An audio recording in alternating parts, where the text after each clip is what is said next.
Praise the lord. ఈరోజు మన లేఖన భాగము అపోస్తల కార్యములో 1వ అధ్యాయము 8వ వచనం చదువుకుందామండి.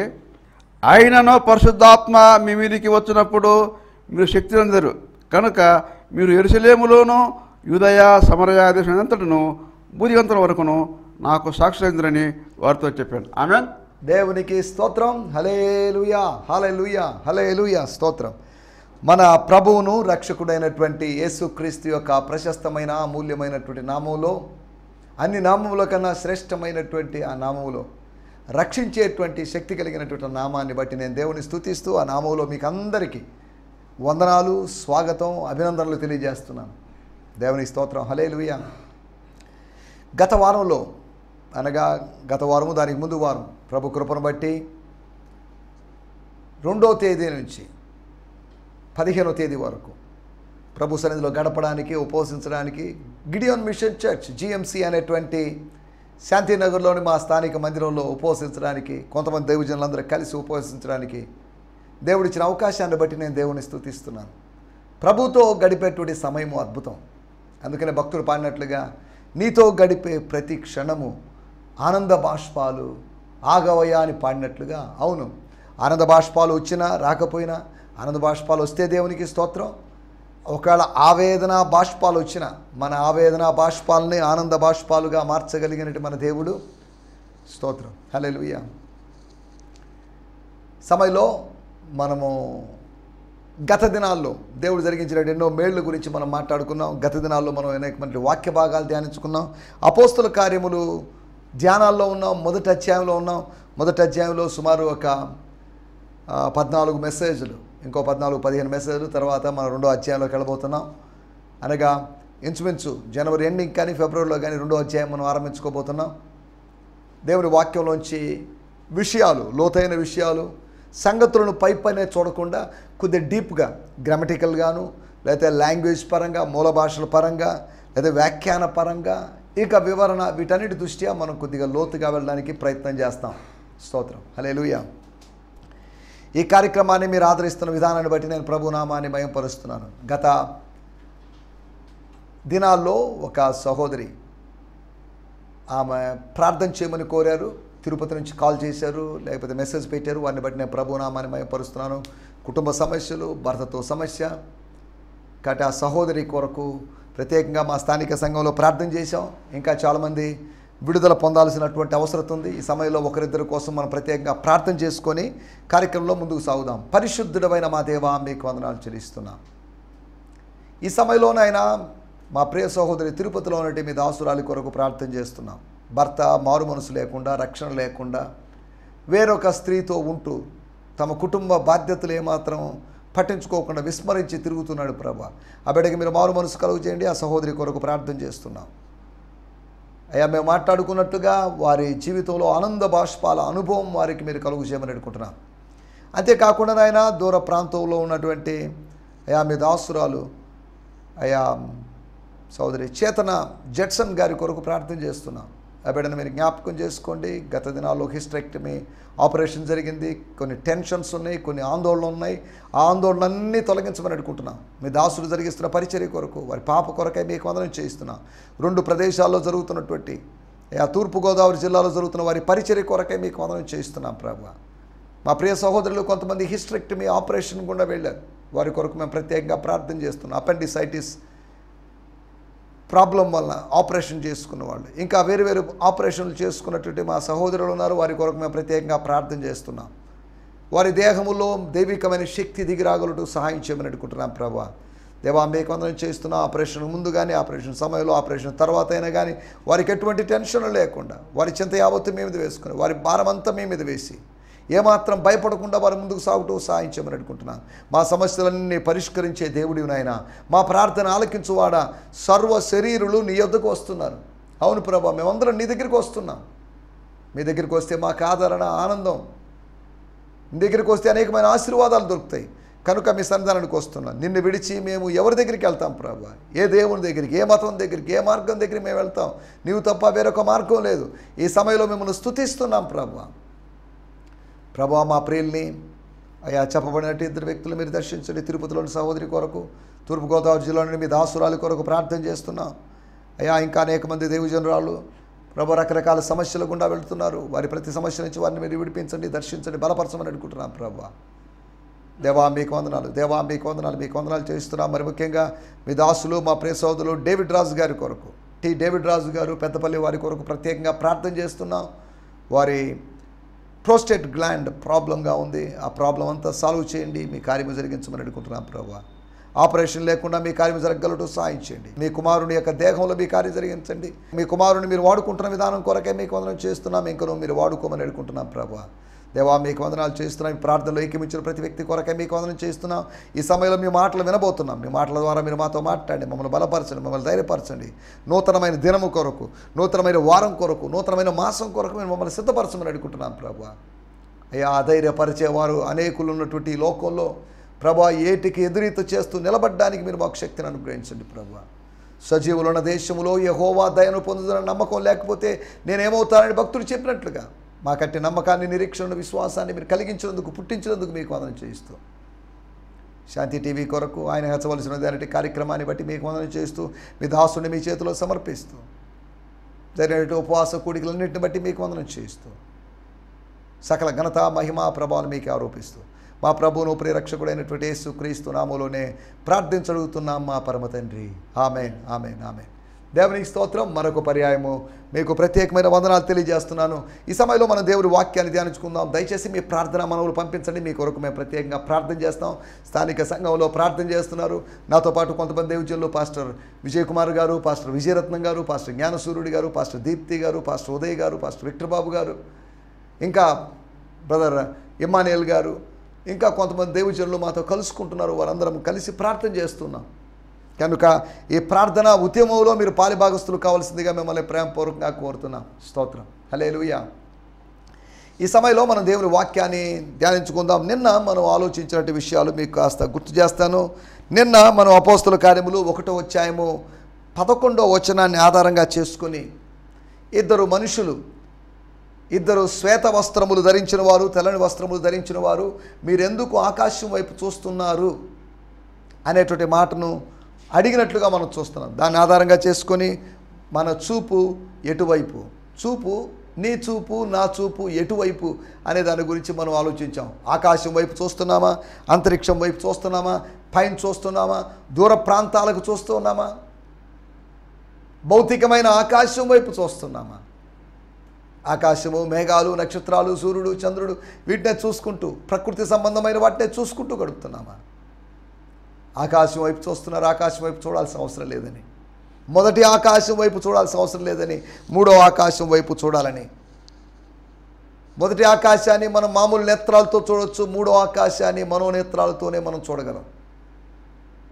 కాబట్టి ఆకాశం వైపు చూడకూడదని, అంతేకాకుండా ఆర్థిక సహాయము చేసే వారి వైపు చూడకూడదని. వారి యొద్ద ఏమైనా దొరుకునేమో, దొరికిన దానికన్నా అధికంగా దొరుకుతుందేమో, ఎప్పుడు దొరికేదానికన్నా, ప్రతిరోజు దొరికేదానికన్నా అధికంగా దొరుకుతుందేమో అని ఆశించి ఒక వ్యక్తి పేతురు, యోహానుల వైపు చూశాడు. ఆర్థిక సాయం కోసం చాలామంది చూస్తున్నారు. ఆర్థిక లబ్ధి కోసం చూస్తున్నారు. మనుషుల వైపు పలాని వ్యక్తి నాకు హెల్ప్ చేస్తాడు, పలాని సంస్థ నాకు హెల్ప్ చేస్తుంది, విదేశీయులు హెల్ప్ చేస్తారని ఆర్థిక సాయం వైపు చేసేవారి వైపు చూస్తున్నారా? మూడవదిగా మనం ఆలోచించిన విషయము, అద్భుతాలు జరిగించే వారి వైపు చూస్తున్నారా? ఏదో మా సొంత శక్తి చేత, సొంత భక్తి చేత మేమేదో చేసినట్టు మీరు ఫీల్ కావద్దు. మీరు అనుకోకూడదు, మేము అనుకోకూడదు. That's wrong. ఇది మా సొంత శక్తి కాదు, ఇది మా సొంత భక్తి కానే కాదు. ఇది దేవుని వలన పొందుకున్న శక్తి, దేవుని వలన పొందుకున్న భక్తి, దేవునితో జరిగిస్తున్న భక్తిని బట్టి జరిగిందే. ఇక్కడ మా గొప్పతనం అంటూ ఏమీ లేదు, దేవుని గొప్పతనమే అని తమకు రావలసిన మహిమను, ప్రజలు తమకిస్తున్న మహిమను దేవుని వైపు తిప్పుతున్నటువంటి దేవజనుడు. సకల ఘనత, మహిమ, ప్రభావాలు ఆయనకు మాత్రమే చెల్లాలి. ఆయన హెచ్చవలసి ఉన్నది, మనం తగ్గవలసి ఉన్నది. కాబట్టి ఆయనకే మహిమ, యేసుకే మహిమ, యేసుకే మహిమ. ఎందుకంటే మనుషులకి ఎందుకు మహిమ? మనుషులు మహిమను పొందుకొని శాపాన్ని తెచ్చుకోవడం తప్ప ఏముంది? ఇది దైవస్వరమే అనగా నీ స్వరము, నువ్వు మాట్లాడింది దేవుడిలాగా మాట్లాడావు, నువ్వు దేవుడిగా నువ్వు దేవుడివి అన్నట్లుగా ఒక వ్యక్తిని అతను అతిశయపడే విధంగా, అతడు అహంకరించే విధంగా కొంతమంది ప్రజలు చేసేసరికి ఆ రోజే తన ప్రాణాన్ని ఆయన పోగొట్టుకున్నాడు. చూడండి, మన అతిశయం మనల్ని అంతం చేస్తుంది, మన అహంకారం మనల్ని అంతం చేస్తుంది. అతిశయించువాడు ప్రభువునందే అతిశయించాలి. స్తోత్రం, స్తోత్రం. ఆయన హెచ్చవలసి ఉన్నది, మనము తగ్గవలసినది. ఆయన హెచ్చవలసినది ప్రతి టీవీ ప్రసంగికులు తగ్గవలసినది. ఆయన హెచ్చవలసినది ప్రతి సంఘ కాపరి, అపోస్తలుడు, ప్రవక్తలు, సువార్థికులు, బోధకులు, వీరందరూ తగ్గవలసి ఉన్నది. ఆయన హెచ్చవలసినది ఆత్మ సంబంధమైన ప్రతి విశ్వాసి తగ్గవలసి ఉన్నది. స్తోత్రం. అంతేకాకుండా మనం ఎవరి వైపు చూస్తున్నాం? అపోస్తల కార్యములు 8వ అధ్యాయములో గారడి సీమోను అనేటువంటి ఒక వ్యక్తి, సీమోనే, అతని పేరు గారడీగా మారింది. గారడీలు చేయడం అతని వృత్తి అయిపోయింది, అతని వృత్తి జీవితం అయిపోయింది. సీమోన్ అని కాదు, గారడీ సీమోన్ అయిపోయాడు. ఈ రోజుల్లో చాలామంది గారడీ వాళ్ళు ఉన్నారు.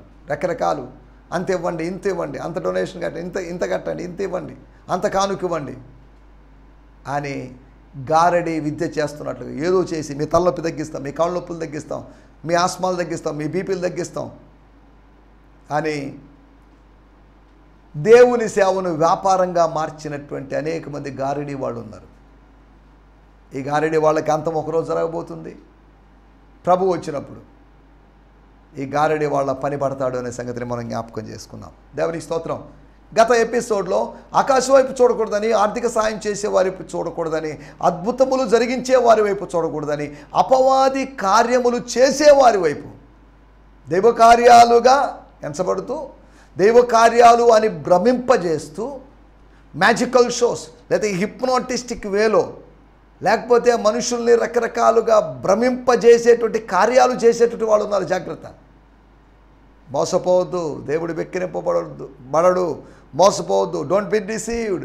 ఈ అంత్య దినాల్లో మోసపోతున్నారేమో, టీవీ కార్యక్రమాలు చూసి మోసపోతున్నారేమో, పెద్ద పెద్ద సభలు చూసి మోసపోతున్నారేమో, పెద్ద పెద్ద సంఘాలు చూసి మోసపోతున్నారేమో, వాక్చాతుర్యాన్ని చూసి మోసపోతున్నారేమో, హంగు ఆర్భాటాలను చూసి మోసపోతున్నారేమో. Don't be deceived. We're in the end times. ప్రభు రాయబోతున్నాడు కనుక మోసగించబడిన వారుగా ఉండకూడదు, మోసం చేసేవాళ్ళుగా ఉండకూడదు, మోసగించబడేవారుగా ఉండకూడదు. మోసం చేసేవాళ్ళుగా ఉండకుండా ఉండాలన్నా, మోసగించబడకుండా ఉండాలన్నా మనకు దేవుని వాక్యము, దేవుని జ్ఞానం మనకు అవసరం వివేచించడానికి. అంతేకాకుండా విశ్వాసంతో ముందుకు సాగడానికి మనకు వాక్యం ఎంతైనా అవసరం. సరే, దేవుని స్తోత్రం. వీటి గురించి మనం గత ఎపిసోడ్లో ఆలోచించాం. నీ చూపు ఎటువైపు? ఓ విశ్వాసి, ఓ సహోదరి, ఓ సహోదరుడా, నువ్వు ఎటు చూస్తున్నావు? ఎక్కడి చూస్తున్నావు? దిక్కులు ఎందుకు చూస్తున్నావు? అటు ఇటు చూస్తున్నావు ఎందుకు? చూడాల్సిన అవసరం లేదు. దేవుని వైపు చూడు, కనులెత్తి క్రీస్తు వైపు చూడు. కొండల వైపు కాదు, క్రీస్తు వైపు చూడు. దేవుని స్తోత్రం. హల్లెలూయా, స్తోత్రం. దీని గురించి మనం గత ఎపిసోడ్లో మాట్లాడుకున్నాం. రండి, ఈ సమయంలో మన దేవుని వాక్యాన్ని ధ్యానించుకుందాం. మన సమయం ఇంకా కొద్దిగా మాత్రం ఉంది, 13-14 నిమిషాలు ఉంది కనుక దీంట్లో మనం కొన్ని విషయాలు నేర్చుకోవాలి, ఆలోచించాలి, ధ్యానించాలి కనుక ఈ దినము మన ధ్యానం నిమిత్తమై స్తోత్రం, స్తోత్రం, దేవుని వాక్యాన్ని ధ్యానించుకుందాం. స్తోత్రం, హల్లెలూయా, స్తోత్రం. అపోస్తల కార్యములు 1వ అధ్యాయము 8వ వచనము. Book of acts 1st chapter verse 8. ఆయన పరిశుద్ధాత్మ మీ మీదికి వచ్చినప్పుడు మీరు శక్తి నొందెదరు కనుక మీరు యెరూషలేములోను యూదయ సమరయ దేశమంతటను భూదిగంత వరకును నాకు సాక్షులైందని వారితో చెప్పాను. దేవునికి స్తోత్రం, హల్లెలూయా. మనం ఆయనకు సాక్షులుగా ఉంటామట. దీని గురించి అపోస్తల కార్యములు 1వ అధ్యాయం 8వ వచనం నుంచి మనం 2 సార్లు ఆలోచించాం. మరలా మనము 2-3 సార్లు దీని గురించి ఆలోచించబోతున్నాం. అపోస్తల కార్యములు 1వ అధ్యాయము 8వ వచనం వాడుక భాషలో కూడా మనం చదువుకుందాం. ఈలోపు నేను బ్రియాన్ సిమ్మన్స్ గారి టీపీటీలో వచ్చి నేను చదువుతున్నాను. స్తోత్రం, స్తోత్రం, స్తోత్రం, హల్లెలూయా, హల్లెలూయా. చదవండి సార్. పవిత్రాత్మ, పరిశుద్ధాత్మ మీ మీదకి వచ్చినప్పుడు మీలో శక్తి కలుగుతుంది. మీకు శక్తి కలుగుతుందని కాదు, మీలో శక్తి. మీరు మొదట యెరూషలేములోను యూదయ సమరయ ప్రాంతములన్నిటిలోనూ ప్రపంచపు అన్ని స్థలాల్లోనూ నన్ను గురించి సాక్ష్యమిస్తారు అని అన్నాడు. But I promise you this, the holy spirit will come upon you. Yes, you will be seized with power. You will be my messenger to Jerusalem. యెరూషలేముకు, యూదయ అంతా, యూదయ భూభాగమంతా, ద డిస్టెన్స్ ప్రొవిన్సెస్, చాలా దూర ప్రాంతాలకి, సుదూర ప్రాంతాలకి, even to the remotest places, ఎవరు చేరుకోలేని ప్రదేశాలకు కూడా మీరు వెళ్ళడానికి మీకు పరిశుద్ధాత్మ కావాలి, పరిశుద్ధాత్మ శక్తి కావాలి. స్తోత్రం. Praise Lord. హల్లెలూయా. దేవుని శక్తిని గురించి మన టైటిల్ దేవుని శక్తి. దేవుని శక్తిని గురించి మనం ఆలోచిస్తున్నాం. దేవుడు మనకు శక్తిని ఇవ్వడానికి సిద్ధంగా ఉన్నాడు. దేవుడు శక్తి మాత్రం కాదు, దేవుడు వ్యక్తి. దేవుడు శక్తి కలిగినటువంటి వ్యక్తి. దేవుడు శక్తి వ్యక్తి అనేటువంటి వాదనలో ఎటువంటి పసలేదు. కొంతమంది కేవలము శక్తి అని మాత్రం భావిస్తుంటారు. కానీ బైబిల్లో స్టార్టింగ్లో ఆది యందు దేవుడు భూమి ఆకాశములను కలుగజేసెను అని రాయబడింది. ఆది యందు దేవుడు అనే శక్తి అని కాదు, దేవుడు అనేటువంటి వ్యక్తి కలుగజేశాడు. ఆటోమేటిక్గా కలిగింది కాదు. మనము మన పోలిక చొప్పున, మన స్వరూపము నరుని చేయదమని మాట్లాడుకున్నారు. శక్తి మాట్లాడదు, వ్యక్తే మాట్లాడతాడు. అనగా దేవుడు ఆదికాండం 1వ అధ్యాయం నుంచి, అనగా బైబిల్లోని మొదటి అధ్యాయం నుంచి ఆయన వ్యక్తిగా కనిపిస్తున్నాడు. వ్యక్తిగా ఉంటున్న వ్యక్తి, వ్యక్తిగా ఉంటున్నటువంటి దేవుడు ఆయన ఎప్పుడు కేవలము శక్తిగా మారలేదు. దాన్ని మనం జ్ఞాపకం చేసుకోవాలి. దేవుని స్తోత్రం. హల్లెలూయా. కాబట్టి ఆదిలో దేవుడు ఎలా ఉన్నాడు శక్తి కలిగిన వ్యక్తో, ఈ అంత్య దినాల్లో కూడా ఆయన అలాగే ఉన్నాడు. ఆయన మార్పు లేని దేవుడు. He is unchanging God. ఆయన శక్తి తక్కువ కాలేదు. యెహోవా హస్తము కొరచ కాలేదు. చాపబడాల్సినటువంటి హస్తం, చాపి కార్యములు చేయాల్సినటువంటి హస్తము కొరచ కావడం లేదు. అనగా చిన్నది కావడం లేదు, షింక్ కావడం లేదు. అది ఇంకా పెద్దదవుతుందని కాదు, అది ఎక్స్టెండ్ అవుతుంది. దేవుని హస్తము చాపబడుతూనే ఉంది. దేవుని కార్యము జరుగుతుంది. దేవుని హస్తం అంటే దేవుని కార్యము. దేవుని కార్యాలు కొరత కాదు. దేవుని కార్యాలు ఘనంగా జరుగుతాయి. గత దినాల్లో నేను గుర్తు చేసినట్టుగా 2023వ సంవత్సరంలో దేవ కార్యాలు మనం చూడగలం. ప్రతి సంవత్సరం చూస్తున్నాం. ఈ సంవత్సరం అధికంగా చూస్తాం, మరో సంవత్సరం అధికంగా చూస్తాం. ఎందుకంటే రాను మనం ప్రభు రాకడకు, మన మరణాలకు సమీపంగా ఉన్నాం. కనుక ఈ దినాల్లో the access of the holy spirit, the power of the holy spirit is available to us more. దేవుని స్తోత్రం. హల్లెలూయా. కాబట్టి ఈ విషయాన్ని మనం జ్ఞాపకం చేసుకోవాలి. దేవుని శక్తిని గురించి అర్థం చేసుకోవడానికి 4 విషయాలు నేను మీకు జ్ఞాపకం చేశాను. దేవుని శక్తిని మనం ఎలా అనుకోవచ్చు, ఎలా భావించవచ్చు, ఎలా అర్థం చేసుకోవచ్చు అనడానికి నేను 4 విషయాలు మీకు జ్ఞాపకం చేస్తాను. యెషయా గ్రంథము మొట్టమొదటిగా 40వ అధ్యాయము 31వ వచనం. Book of Isaiah 40th chapter 31st verse. యెహోవా అనేటువంటి దేవుని కోసం, యెహోవా అనేటువంటి ఏకైక దేవుని కోసం, సృష్టికర్త అయిన దేవుని కోసం, ఎలోహిం అనబడినటువంటి, ఎల్ షద్దాయి అనబడినటువంటి దేవుని కొరకు ఎదురు చూచువారు ఎవరైనా సరే, స్త్రీ అయినా పురుషుడైనా సరే, వారు బలాన్ని పొందుకుంటారు. వారికి ఏమీ జరగదని కాదు, వారు బలహీనలు అయిపోతారని కాదు. దేవుని ప్రత్యక్షత పొందినటువంటి వాళ్ళు బలహీనులైన సందర్భాలు కూడా దానియేలు గ్రంథంలో మనం చూడగలం. నేను చచ్చిన వారి వలె పడి ఉన్నాను. కానీ దేవుని కొరకు ఎదురు చూచే వాళ్ళ గురించి రాయబడింది, వారు శక్తిని they will receive power, they will receive strength. వారు బలాన్ని పొందుకుంటారు, వారికి బలం కలుగుతుంది. స్తోత్రం. యెహోవా కొరకు ఎదురు చూడడం, వెయిటింగ్ చేయడం. నిర్మించిన వాని కొరకు నిరీక్షిస్తే నూతనమైన బలం వస్తుంది. నిర్మించినటువంటి వాని కోసం మనం నిరీక్షిస్తే నూతనమైన బలాన్ని పొందుకొని నడుస్తాం, పరిగెడతాం, ఎగురుతాం. దేవుని స్తోత్రం. దేవుని శక్తిని గురించి రాయబడింది, అది పునర్నిర్మాణపు శక్తి. The power of God is recreating power. అది క్రియేటింగ్ పవర్, అదే సమయంలో రీక్రియేట్ కూడా చేయగలదు, నిర్మించగలదు, పునర్నిర్మించగలదు. దేవుని శక్తికి పరిమితులు లేవు. God's power has no limits. పునర్నిర్మాణ శక్తి, దేవుని శక్తిని గురించి మనం మాట్లాడుతున్నాం. నీ జీవితంలో, నా జీవితంలో పునర్నిర్మాణం జరగాలంటే దేవుని శక్తి యొక్క అవసరం ఉంది. దేవుడు తన శక్తి ద్వారా మన ఆత్మీయ జీవితాల్లో ఏవైతే కూలిపోయినాయో, పాడైపోయినాయో, కోల్చబడి ఉన్నాయో వాటన్నిటినీ మరలా కట్టగలడు. నెహెమ్యా కన్నా గొప్పవాడైనటువంటి యేసు, నెహెమ్యా కన్నా గొప్పవాడైనటువంటి దేవుడు నేను నా జీవితంలో పునర్నిర్మాణం చేయగలడు అనే సంగతిని గుర్తు చేస్తున్నాను. స్తోత్రం. రెండో విషయాన్ని నేను మీకు జ్ఞాపకం చేస్తాను. ఈ శక్తి ఎటువంటి శక్తి? అపోస్తుల కార్యములు 2వ అధ్యాయము 4వ వచనం మనం గమనించినట్లయితే అందరూ పరిశుద్ధాత్మతో నిండిన వారై